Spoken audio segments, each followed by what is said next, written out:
Okay, so मित्रांनो आणि मैत्रिणींनो, जर मी तुम्हाला सांगितलं की यशस्वी माणसं आणि सामान्य माणसं यांच्यामधला फरक हा बुद्धिमत्तेचा नसून मन एकाग्र करण्याच्या क्षमतेचा आहे, तर आज अनेक जण अभ्यासासाठी कुठलं तरी काम करण्यासाठी मन एकाग्र करू इच्छितात, कॉन्सन्ट्रेट करू इच्छितात, आपल्या अभ्यासावर लक्ष केंद्रित करू इच्छितात, पण त्यांचं होत नाही. पण गाईज, तुमची मुख्य समस्या लक्ष केंद्रित होत नाही ही नाही आहे, तर आज अनेक गोष्टी तुमचं लक्ष वेधून घेण्याचा प्रयत्न करतायत ही आहे. पण या बाबतीमध्ये एक चांगली बातमी ही आहे की लक्ष केंद्रित करण्याची क्षमता ही जन्मजात नसते, ती विकसित करता येते. म्हणजे तुम्ही जर मनात आणलं तर मन एकाग्र करण्याची क्षमता, लक्ष केंद्रित करण्याची क्षमता, अभ्यासावर कामावर कॉन्सन्ट्रेट करण्याची क्षमता तुम्ही डेव्हलप करू शकता. सगळ्यात पहिल्यांदा आपण ही गोष्ट लक्षात घेणं गरजेचं आहे की मानवी मनाचं कामच आहे विचार करणं. मानवी मनामध्ये नैसर्गिकरित्या विचार येत असतात. असं असताना अभ्यास करताना किंवा काम करताना जर का तुमच्या मनामध्ये इतर विचार येत असतील तर ती एक नॉर्मल गोष्ट आहे, ती एक नैसर्गिक गोष्ट आहे, कारण मानवी मनाचं कामच आहे विचार निर्माण करणं. असं असताना माझं लक्ष केंद्रित होत नाही, माझं कॉन्सन्ट्रेट होत नाही अभ्यासावर कामावर, म्हणून तुम्ही स्वतःवर रागवायची आवश्यकता नाही. आपल्याला केवळ स्वतःच्या मनाला एका ठिकाणी कसं केंद्रित केलं जातं हे शिकणं गरजेचं आहे. मनाची एकाग्रता म्हणजे नेमकं काय, तर मनाची एकाग्रता म्हणजे मन कधीच भटकणार नाही असं नाही, तर मन भटकलं असता त्याला परत कामावर किंवा अभ्यासावर आणण्याची क्षमता म्हणजे एकाग्रता. बऱ्याच वेळेला असं होतं की अभ्यास करत असताना किंवा काम करत असताना आपल्या मनामध्ये विचार येत असतात किंवा आपलं लक्ष कुठेतरी वेगळीकडे वेधलं जातं, बरोबर. मग अशा वेळेला तुम्ही किती वेळेला तुमच्या मनाला परत अभ्यासाकडे किंवा तुमच्या कामाकडे आणताय? तुमच्या मनामध्ये विचार आल्यावर तुम्ही त्या विचारांमध्ये रमताय का, त्या विचारांमध्ये गुंताय का, किंवा कुठेतरी वेगळीकडे लक्ष गेल्यानंतर तुम्ही त्या गोष्टीमध्येच अडकून राहताय का? पण जर तुम्ही परत परत तुमच्या मनाला कामावर आणत असाल, तुम्ही परत परत तुमचं लक्ष अभ्यासावर आणत असाल, तर याचा अर्थ असा होतो की तुमचं मन एकाग्र होतंय.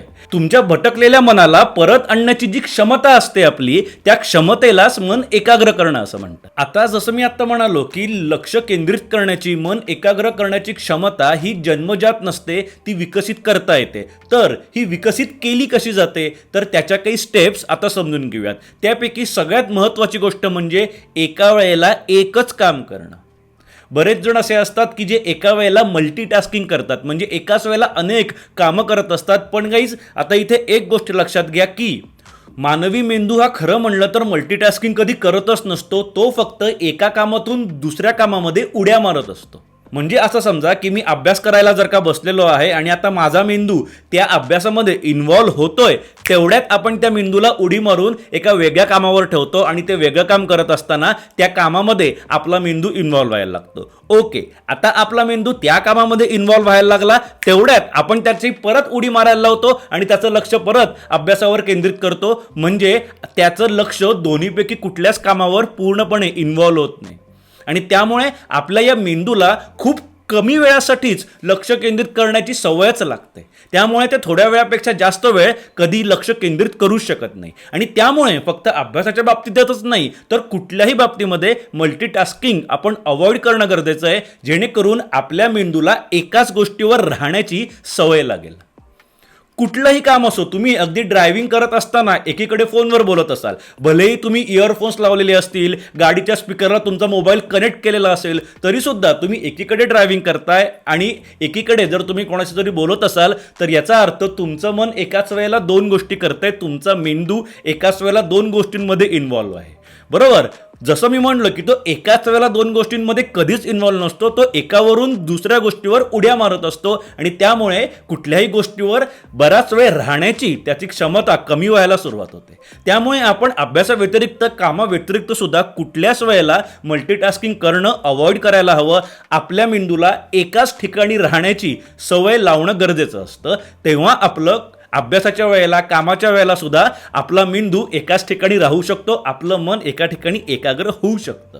कॉन्सन्ट्रेशन वाढवण्याची याच्या नंतरची स्टेप म्हणजे तुमचं उद्दिष्ट स्पष्ट असायला हवं. स्पष्ट असायला हवं म्हणजे काय, तर आज मी अभ्यास करणार आहे हे स्पष्ट उद्दिष्ट झालं नाही, हे वेग उद्दिष्ट आहे. ओके, कारण आज म्हणजे काय तर 24 तासामध्ये केव्हा अभ्यास करणार आहे, किती वेळ अभ्यास करणार आहे, तेवढ्या वेळामध्ये काय अभ्यास करणार आहे हे आपल्याला काही माहीत नसतं जेव्हा आपण असं म्हणतो की मी आज अभ्यास करणार आहे. पण जर का आपण व्यवस्थित ठरवलेलं असेल की मी आज अर्धाच तास अभ्यास करणार आहे, पण त्या अर्ध्या तासामध्ये मी 10 पानं वाचणार आहे, सो 10 पानं अर्ध्या तासामध्ये वाचून व्हायलाच हवीत. हे जेव्हा आपण स्वतःला चॅलेंज देतो तेव्हा मग आपलं मन बरोबर त्या कामामध्ये इन्व्हॉल्व होतं, मन एकाग्र होतं, लक्ष केंद्रित होतं. जेव्हा आपण ते काम करायला सुरुवात करतो तेव्हा आपल्याला ऑलरेडी माहिती असतं की आपण ते काम केव्हा थांबवणार आहोत. आपण आपल्या अभ्यास, आपण आपलं काम पुढच्या अर्ध्या तासामध्ये थांबवणार आहे हे माहिती असतं. त्यामुळे एकीकडे आपण स्वतःला हे सुद्धा सांगत असतो की ओके, मला माझा मोबाईल चेक करायचा आहे, मला कोणातरी कॉल करायचा आहे, मला माझ्या मित्राला भेटायला जायचं आहे, किंवा मला अजून काही गोष्ट करायची असेल तर ओके, मी ती अर्ध्या तासानंतर करणार आहे. अर्ध्या तासानंतर मी ती गोष्ट करणार आहे हे जेव्हा मला माहिती असतं तेव्हा मग माझं मन आत्ता करत असलेल्या अभ्यासामध्ये किंवा कामामध्ये सहजासहजी एकाग्र होऊ शकतं, लक्ष केंद्रित होऊ शकतं. पण जेव्हा आपण असं ठरवत असतो की नाही आज मी अभ्यास करणार आहे, ते केव्हा करणार आहे, किती करणार आहे, किती वेळ करणार आहे, काय अभ्यास करणार आहे, काही माहीत नसतं. फक्त आपण असा एक वेग संकल्प केलेला असतो की आज मी अभ्यास करणार आहे, तेव्हा मग आपल्याला बाकीच्या गोष्टी जास्त अट्रॅक्ट करायला सुरुवात करतात. आपलं लक्ष बाकीच्या गोष्टींकडे जास्त वेधलं जायला सुरुवात होते, कारण आपल्याला माहीत नसतं की त्या बाकीच्या गोष्टी करायला आपल्याला कधी वेळ मिळू शकतो. पण जेव्हा आपण ठरवलेलं आहे की नाही पुढच्या 30 मिनिटंच फक्त मी अभ्यास करणार आहे, 30 मिनिटांमध्ये 10 पानं वाचून झाली की 30 मिनिटांनंतर मी या कुठल्याही गोष्टी करू शकतो, हे जेव्हा आपल्याला कन्फर्म माहिती असतं तेव्हा मग आपलं लक्ष ते 30 मिनिटं तरी एका ठिकाणी राहतं. आता मी इथे 30 मिनिटं म्हणलो म्हणजे तुम्ही फक्त 30 मिनिटच अभ्यास करायला पाहिजे असं नाही. तुम्ही 1 तास, 2 तास, 4 तास किती अभ्यास करू शकता. दिवसाचा फर्स्ट हाफमध्ये अभ्यास केला, सेकंड हाफमध्ये बाकीच्या ॲक्टिव्हिटीज केल्या, असं पण करता येऊ शकतं. पण हे तुम्हाला माहिती असू देत की मला बाकीच्या ॲक्टिव्हिटी करायला कधी वेळ मिळणार आहे, ते मी बाकीच्या ॲक्टिव्हिटी कधी करणार आहे हे तुम्हाला माहिती असू दे. म्हणजे मग आत्ता तुमचं अभ्यासामध्ये आणि कामामध्ये लक्ष केंद्रित होईल. कॉन्सन्ट्रेशन वाढवण्याची, लक्ष केंद्रित करण्याची क्षमता वाढवण्याची एक अत्यंत महत्त्वाची गोष्ट ती म्हणजे मोबाईलपासून लांब राहा. गाईज, मी वेळोवेळी माझ्या अनेक व्हिडिओजमध्ये आत्तापर्यंत हे सांगितलेलं आहे की ही धोक्याची घंटा आहे की आपण त्या मोबाईलशिवाय राहू शकत नाही आहोत. मोबाईल आपल्याला क्विक डोपामाइन रिलीज करून देत असतं आणि त्यामुळे आपल्याला त्या मोबाईलची आवड असते. मोबाईलमध्ये व्हिडिओज असतात, रील्स असतात, ॲप्स असतात, गेम्स असतात, बऱ्याच गोष्टी असतात. पण आपण त्यामध्ये जेवढे गुंततो तेवढा आपण आपला कॉन्शियसनेस हरवून बसत असतो. आता मी एवढ्या डीप लेवलला सगळं सांगायला जात नाही, पण एकच गोष्ट लक्षात ठेवा, मोबाईलचा परिणाम आपल्या इथे खूप जास्त होत असतो. आपली लक्ष केंद्रित करण्याची क्षमता मोबाईलच्यामुळे कमी होत असते. मग तुम्ही मोबाईलवर लॉंग व्हिडिओज जरी बघत असाल तरीसुद्धा त्याचा परिणाम होतो. अनेकांना असं वाटतं की मी कुठे रील्स बघतो, रील्सच्यामुळे अटेन्शन स्पॅम कमी होतो वगैरे वगैरे लोक दावे करत असतात. होत असेल, पण याचा अर्थ मोठ्या व्हिडिओ त्याच्यामुळे होत नाही असं नाही. जेव्हा तुमच्याकडे 10 मिनिटं रिकामी मिळतात आणि 10 मिनिटं रिकामी मिळाल्या तुम्ही मोबाईल हातामध्ये घेता तेव्हा समजून घ्यायचं की तुम्ही 10 मिनिटंसुद्धा काही न करता बसू शकत नाही आहात किंवा 10 मिनिटंसुद्धा मोबाईलशिवाय तुम्ही बसू शकत नाही आहात, असाच याचा अर्थ होतो. कारण तुम्ही मोबाईलवर व्हिडिओ लॉंग बघत असाल पण बाकीची ॲप्स कारण नसताना ओपन करून चेक करण्याची सवय अनेकांना असते. बरोबर, म्हणजे काय तर तुमच्या मेंदूला तुम्ही सतत कुठेतरी इन्व्हॉल्व व्हायची जेव्हा सवय लावता तेव्हा तो मेंदूसुद्धा एक्झॉस्ट होतो, त्यामुळे त्याची बरीच एनर्जी खर्च होत असते. अशा वेळेला तुम्हाला अभ्यासामध्ये लक्ष केंद्रित करण्यासाठी, कामामध्ये कॉन्सन्ट्रेट करण्यासाठी मेंदूकडे एनर्जीच राहत नाही. तुम्ही थोडक्यात चुकीच्या गोष्टींमध्ये तुमच्या मेंदूची एनर्जी खर्च करताय जी नाही करता कामा. आता मागच्या वेळेला सुद्धा मी एका व्हिडिओवर हे सांगितलं होतं की मोबाईल या गोष्टीपासून लांब राहा, ही एक वॉर्निंग आहे. त्यावर एकांनी अशी कमेंट केली होती की आम्ही तुमचा व्हिडिओ मोबाईलवरच पाहतोय, असं असताना तुम्ही मोबाईलवरच सांगताय की मोबाईलपासून लांब राहा, असं कसं काय? तर तुम्ही मोबाईलवर आहात, त्यामुळे या गोष्टी तुम्हाला सांगण्यासाठी मला मोबाईलवरच येणं गरजेचं आहे.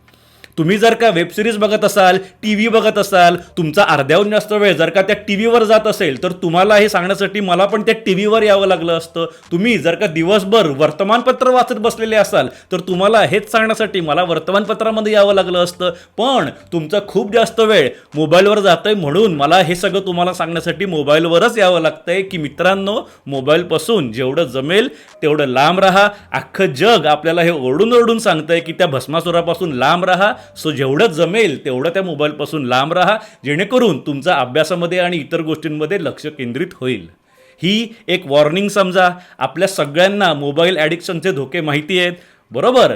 जर माहिती नसतील तर शोधणं हे तुमचं काम आहे. त्याचा लॉस तुम्हाला होणार आहे, मला नाही. त्यामुळे धोके काय आहेत हे मी तुम्हाला सांगू इच्छित नाही. अनेक जण सांगतात, त्यांचे व्हिडिओ जाऊन पहा. मी इतकंच सांगतो की सगळेजण तुम्हाला 30 गोष्ट परत सांगणार नाही आहे. आपल्या मानसिक स्थितीची जबाबदारी आपण घ्यायची, बरोबर? दरवेळेला कुठलीही गोष्ट स्पून फीड होणार नाही आहे. त्यामुळे मी इथे इतकंच सांगेन की मोबाईलपासून लांब राहा. का लांब राहायचं, कसं लांब राहायचं ते सांगणारे इतर व्हिडिओज तुम्हाला मिळतील. ते व्हिडिओज पहा, ते व्हिडिओज पण छान आहेत. पण मोबाईलपासून लांब राहा. यानंतरची स्टेप म्हणजे वेळेचे छोटे छोटे तुकडे करा. तुकडे करा म्हणजे काय, तर समजा मला आज 4 तास अभ्यास करायचा आहे, तर सलग 4 तास अभ्यास करू नका. 1 तास किंवा अर्धा तास अभ्यास करा आणि दर अर्ध्या तासांनी स्वतःला 5 मिनिटं विश्रांती द्या. विश्रांती द्या म्हणजे त्या वेळात काहीतरी वेगळं काम करा, मोबाईल चेक करा असं नाही. विश्रांती द्या म्हणजे काही न करता नुसतं बसून राहा. तुमचं मन गेले अर्धा तास ज्या कामामध्ये इन्व्हॉल्व होतं, अभ्यासामध्ये इन्व्हॉल्व होतं, त्याच्याऐवजी त्या मनाला कुठेही इन्व्हॉल्व न राहण्यासाठी 5 मिनिटाची विश्रांती द्या. सो ती विश्रांती तुम्हाला आणि तुमच्या या मनाला म्हणजे तुमच्या या मेंदूला सुद्धा असते. इनिशियल स्टेजला आपण एकदम 4 तास एकाच कामामध्ये किंवा एकाच अभ्यासावर लक्ष केंद्रित करू शकत नाही. अशा वेळेला जर आपण स्वतःला दर अर्ध्या तासाने 5 किंवा 10 मिनिटाची विश्रांती द्यायला सुरुवात केली तर मग अशा वेळेला पूर्ण 4 तास आपल्याला अभ्यास करता येतो. मध्ये 5-5, 10-10 मिनिटं विश्रांती घेत का होईना, पण पूर्ण 4 तास मग आपला अभ्यास, आपलं काम होऊ शकतं. यानंतरची स्टेप म्हणजे माझी अत्यंत आवडीची गोष्ट, मेडिटेशन करणे. गाईज, मेडिटेशन करणं म्हणजे विचार थांबवणं नाही, तर मेडिटेशन करणं म्हणजे आपल्या लक्षाला परत परत एकाच बिंदूकडे घेऊन येणं. एकाच बिंदूकडे घेऊन येणं म्हणजे काय, तर समजा आपण असं ठरवलेलं असेल की मी श्वासावर लक्ष केंद्रित करत मेडिटेशन करणार आहे. ओके, मग ते मेडिटेशन करत असताना आपल्या मनामध्ये विचार येतात, म्हणजे आपलं लक्ष त्या विचारांच्याकडे जातं. जेव्हा आपल्याला ही गोष्ट समजते तेव्हा परत आपण आपल्या लक्षाला त्या श्वासावर आणतो. परत आपलं मन जातं, परत आपण त्याला आणतो, परत आपलं मन जातं, परत आपण त्याला श्वासावर आणतो. असं परत स्वतःला एका ठिकाणी आणण्याची क्षमता मेडिटेशनच्यामुळे डेव्हलप होत असते. कारण मेडिटेशनमध्ये आपण हेच करत असतो, आपल्या मनाला आपण ठरवलेल्या ठिकाणी परत घेऊन येणं. थोडक्यात आपण आपल्या मनाला एका ठिकाणी बांधून ठेवण्याचा प्रयत्न करत असतो. ते मन स्वतः जात असतं, पण आपण त्याला परत परत त्या ठिकाणी घेऊन येत असतो. याच क्षमतेला मन एकाग्र होणं असं म्हणतात, जी क्षमता मेडिटेशनच्यामुळे आपण वाढवू शकतो. आणि मग एकदा काही क्षमता वाढली की मग काम असो किंवा अभ्यास असो, त्या बाबतीमध्ये आपण हेच करत असतो. जसं आपण मेडिटेशनमध्ये श्वासावर लक्ष केंद्रित करत असतो, म्हणजे मेडिटेशनमध्ये श्वास हा आपला बिंदू असतो, अभ्यासाच्या वेळेला अभ्यास हा आपला बिंदू असतो, म्हणजे त्या अभ्यासावर आपण लक्ष केंद्रित करत असतो. तर कामाच्या वेळेला काम हा बिंदू असतो, आपण आपलं लक्ष त्या कामावर केंद्रित करत असतो.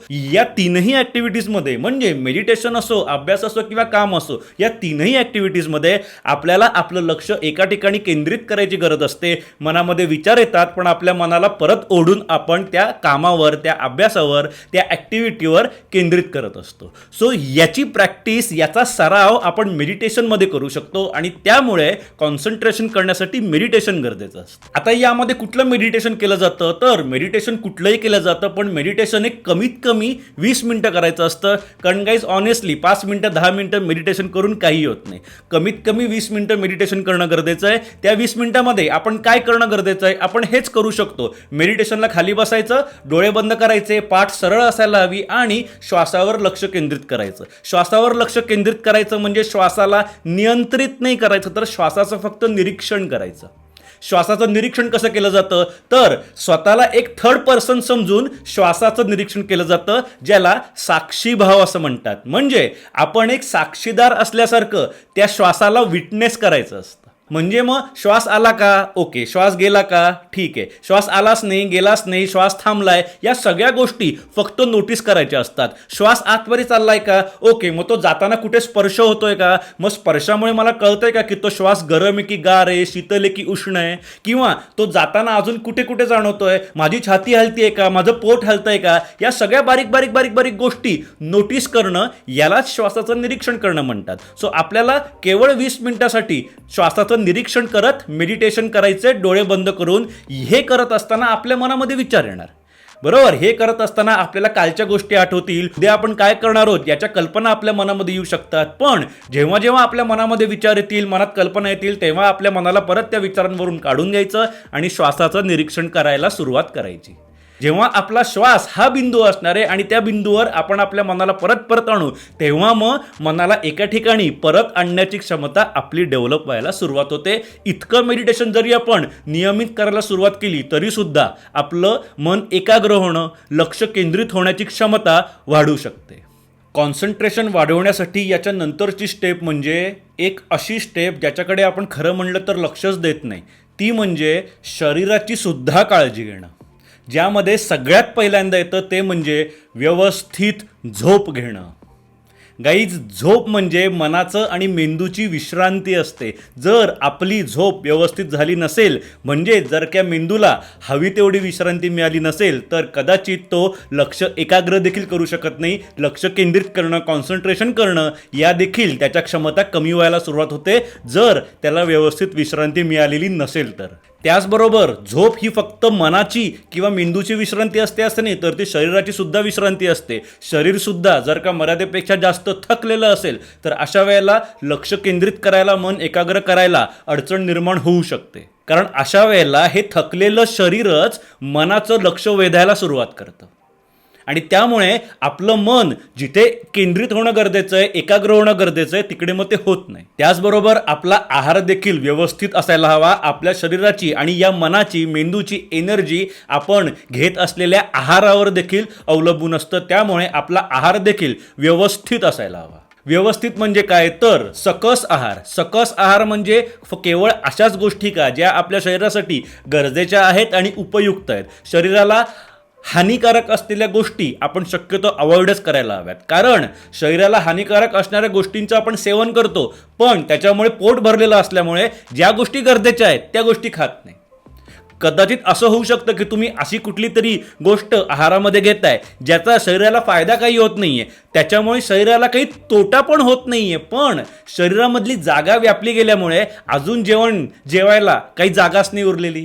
त्यामुळे जे खरं मी खायला गरजेचं आहे ते खायलाच माझ्या पोटामध्ये जागा नसल्यामुळे आपण त्या गोष्टी खात नाही. त्यामुळे तुमचा आहार सुद्धा तुम्ही कॉन्शियसली निवडलेला असायला हवा. जाणीवपूर्वक तुम्ही तो आहार निवडलेला असायला हवा. थोडक्यात शरीराची काळजी घेण्यासाठी 7 ते 8 तास झोप तुमची झालेली असायला हवी. त्याचबरोबर जर तुम्ही व्यायाम करत असाल तर त्याचा सुद्धा फायदा मन एकाग्र होण्यासाठी होत असतो, कारण त्यावर तुमची रात्रीची झोप सुद्धा अवलंबून असू शकते. त्यामुळे शरीराला व्यायाम देणं गरजेचं आहे आणि तुमचा संतुलित आहार देखील खूप महत्त्वाचा आहे तुमचं मन एकाग्र होण्यासाठी.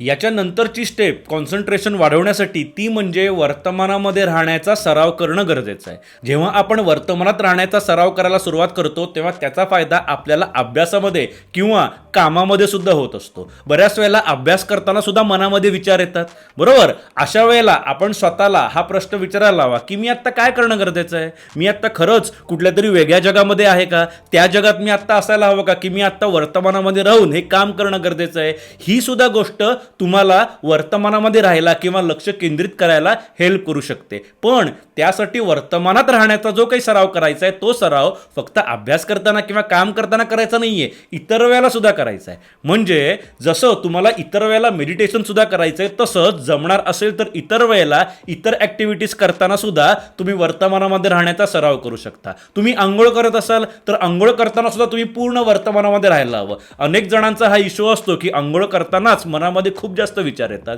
किंवा जेवताना सुद्धा अनेक जण पूर्ण वर्तमानामध्ये राहत नाहीत. एकतर आपण जेवताना मोबाईल घेऊन बसलेलो असतो किंवा त्या टीव्ही समोर बसून तरी जेवण करत असतो. पण जेव्हा तुम्ही या दोन्ही गोष्टी न करता फक्त जेवण करत असता तेव्हा सुद्धा तुमच्या मनामध्ये विचार चालू आहेत असं होऊ शकतं. त्यावेळेला सुद्धा तुम्ही पूर्णपणे वर्तमानामध्ये राहून जेवण करण्याचा सराव करू शकता, वर्तमानात राहून आंघोळ करण्याचा सराव करू शकता. त्यावेळेला तुम्ही जेवढं वर्तमानामध्ये राहाल तेवढ्या तुमच्या ॲक्टिव्हिटी सुद्धा व्यवस्थित होतील, वेळेमध्ये पूर्ण होतील. आणि जेव्हा तुम्ही इतर ॲक्टिव्हिटीज करत असताना वर्तमानामध्ये राहण्याचा सराव कराल तेव्हाच मग अभ्यास करताना, काम करताना सुद्धा तुम्ही पूर्ण वर्तमानामध्ये राहून तुमच्या कामावर, तुमच्या अभ्यासावर लक्ष केंद्रित करू शकाल, मन एकाग्र करू शकाल. यानंतरची स्टेप म्हणजे तुम्ही करत असलेला अभ्यास किंवा तुम्ही करत असलेलं काम याच्यामध्ये तुमचा रस निर्माण होणं गरजेचं आहे. त्या कामामध्ये, त्या अभ्यासामध्ये रस निर्माण करा. कारण ज्या गोष्टीत आपल्याला रस असतो त्या गोष्टीमध्ये बरोबर लक्ष केंद्रित होतं. उदाहरणार्थ आपल्याला मूव्हीज पाहायला आवडतात, मोठ्या मोठ्या लॉंग वेब सिरीज पाहायला आवडतात.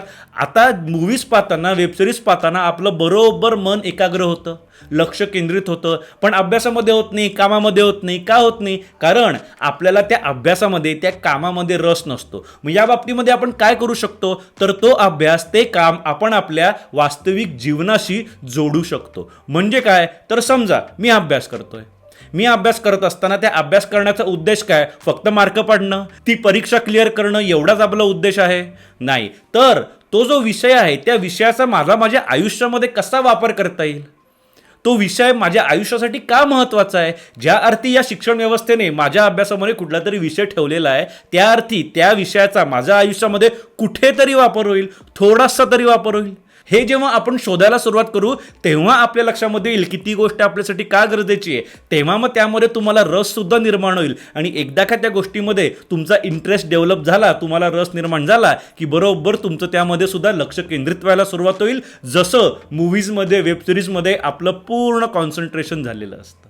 थोडक्यात जेव्हा एखाद्या विषयाबाबत आपल्या मनामध्ये जिज्ञासा असते, क्युरिओसिटी असते, तेव्हा बरोबर आपल्या त्या विषयामध्ये लक्ष केंद्रित होतच असतं. मग तो अभ्यास असो किंवा काम असो. कामाच्या बाबतीमध्ये सुद्धा आपण हे करू शकतो की मी जे काम करतोय त्या कामाच्यामुळे काय काय गोष्टी घडत आहेत. माझा बॉस ऑफिसमधला खुश होतोय, ही एकच गोष्ट घडतीये की माझ्यामध्ये सुद्धा काही ज्ञानाची भर पडतीये, त्याचा मला काही फायदा होतोय, उद्या मी माझ्या आयुष्यामध्ये हे कुठेतरी वापरू पण शकतो, असं काही आहे का? थोडक्यात तुम्ही करत असलेल्या कामामध्ये, तुम्ही करत असलेल्या अभ्यासामध्ये तुमचा फायदा काय आहे ते तुम्हाला शोधायचं आहे. ठीक आहे, थोडक्यात तुम्हाला इथे स्वार्थी वागायचं आहे की मी अभ्यास करतोय स्वार्थासाठी, मी हे काम करतोय स्वार्थासाठी, माझं त्यामध्ये काहीतरी चांगलं होणार आहे म्हणून मी ते करतोय, यावर तुमचा विश्वास असायला हवा. आणि सो गाईज, या होत्या काही स्टेप्स, ज्या स्टेप्स फॉलो केल्या असता आपलं मन एकाग्र होणं किंवा लक्ष केंद्रित होण्याची क्षमता डेव्हलप व्हायला सुरुवात होते, विकसित व्हायला सुरुवात होते. इथे आपण एक गोष्ट लक्षात ठेवायला हवी, मानवी मनामध्ये नैसर्गिकरित्या विचार येत असतात. मानवी मनाचं कामच आहे विचार निर्माण करणं, ते होणारच आहे. पण तुम्ही त्याला किती वेळेला परत वर्तमानामध्ये आणून ठरवलेल्या कामावर त्याला केंद्रित करताय, ठरवलेल्या अभ्यासावर त्याचं लक्ष केंद्रित होतंय, यालाच म्हणतात एकाग्रता. गाईज, ही गोष्ट सुरुवातीला कठीण वाटू शकते, पण तुम्ही तुमच्या मनाला जेवढ्या वेळेला परत परत आणत असता तेवढ्या वेळेला तुमची एकाग्रता मजबूत होत जात असते. आणि जेव्हा आपण हे कौशल्य आत्मसात करतो तेव्हा आपण केवळ अभ्यासातच नाही तर पूर्ण आयुष्यामध्ये कुठल्याही क्षेत्रामध्ये यशस्वी झाल्याशिवाय राहत नाही. यासाठी आजपासून एकच गोष्ट सुरू करणं गरजेचं आहे, ती म्हणजे कुठलीही ॲक्टिव्हिटी करताना वर्तमानात राहून ती ॲक्टिव्हिटी करा. आपलं मन वर्तमानामध्ये जेवढं स्थिर होत असतं तेवढी आपली लक्ष केंद्रित करण्याची क्षमता वाढत असते, अनेक पटींनी वाढत असते. या सगळ्याचा जर का सारांश काढला तर तो असा होईल जो मी आधी सांगितला होता. तुमची समस्या लक्ष केंद्रित होत नाहीये ही नाहीये, अनेक गोष्टी तुमचं लक्ष वेधून घेत आहेत ही तुमची मुख्य समस्या आहे. गाईज, जर का तुम्हाला हा व्हिडिओ आवडला असेल तर अशाच एका विषयावर मी आधी पण व्हिडिओ बनवला होता ज्यामध्ये मी प्रोक्रॅस्टिनेशन हा विषय कव्हर केला होता. जर का तुम्हाला हा व्हिडिओ आवडला असेल तर तो व्हिडिओ सुद्धा नक्की आवडेल, तो व्हिडिओ सुद्धा आवर्जून पहा. त्या व्हिडिओची लिंक हा व्हिडिओ संपताना मी इथे देतो. ठीक आहे, इथे मी त्या व्हिडिओची लिंक देईन, तो व्हिडिओ पहा. त्या व्हिडिओमधून देखील तुम्हाला बऱ्याच गोष्टी शिकायला मिळतील. सेल्फ डेव्हलपमेंटसाठी असलेली ती गोष्ट सुद्धा तुम्हाला त्या व्हिडिओमध्ये शिकायला मिळेल. हा व्हिडिओ आवडला असेल तर व्हिडिओला लाईक करा, व्हिडिओला हाईप करा. जर का हा व्हिडिओ जास्तीत जास्त लोकांपर्यंत पोचावा असं तुम्हाला वाटत असेल तर व्हिडिओला हाईप पण करा. त्याचबरोबर चॅनलला सबस्क्राईब करा आणि काही शंका असतील तर त्या खाली कमेंटमध्ये विचारा. तुमच्या सर्व शंकांना रिप्लाय करण्याचा आम्ही नियमित प्रयत्न करत असतो. त्याचबरोबर आपला मेडिटेशनचा कोर्स आहे. आपल्या मेडिटेशनचा कोर्स मी स्वतः कंडक्ट करत असतो. 7 दिवसांचा कोर्स आहे, डेली 1 तास आहे. त्यामध्ये थेरी आणि प्रॅक्टिकल दोन्हीचा समावेश असतो. म्हणजे आम्ही त्यामध्ये तुमच्याकडून मेडिटेशन करवून सुद्धा घेत असतो. या कोर्समध्ये मेडिटेशनच्या 5 टेक्निक आम्ही तुम्हाला शिकवत असतो. जर या कोर्सची तुम्हाला माहिती हवी असेल तर व्हिडिओच्या डिस्क्रिप्शनमध्ये एक लिंक आहे, त्या लिंकवर तुम्हाला या कोर्सची सर्व माहिती वाचायला मिळेल. आमच्या अकॅडमीबद्दल सुद्धा तुम्हाला तिकडे माहिती वाचायला मिळेल. माझ्याबद्दल सुद्धा बऱ्यापैकी माहिती तुम्हाला त्या लिंकवर वाचायला मिळेल. सो जर का तुम्ही इच्छुक असाल योग्य पद्धतीने मेडिटेशन कसं करावं, शास्त्रोक्त पद्धतीने मेडिटेशन कसं करावं हे जर तुम्ही शिकून घेऊ इच्छित असाल तर कोर्सला ॲडमिशन घ्या. कोर्समध्ये आपली भेट होईलच, कारण कोर्स हा लाईव्ह आहे. ऑनलाईन जरी असला तरी हा लाईव्ह कोर्स आहे. रेकॉर्डिंग नाही आहे. त्यामुळे ॲडमिशन घ्या, कोर्समध्ये आपली वेट नक्की होईल. आयुष्य सुंदर आहे, आपल्याला अजून सुंदर बनवायचं आहे आणि त्यासाठी मेडिटेशन करणं गरजेचं आहे. सो मेडिटेशन करत राहा. Rakesh Deshpande signing off.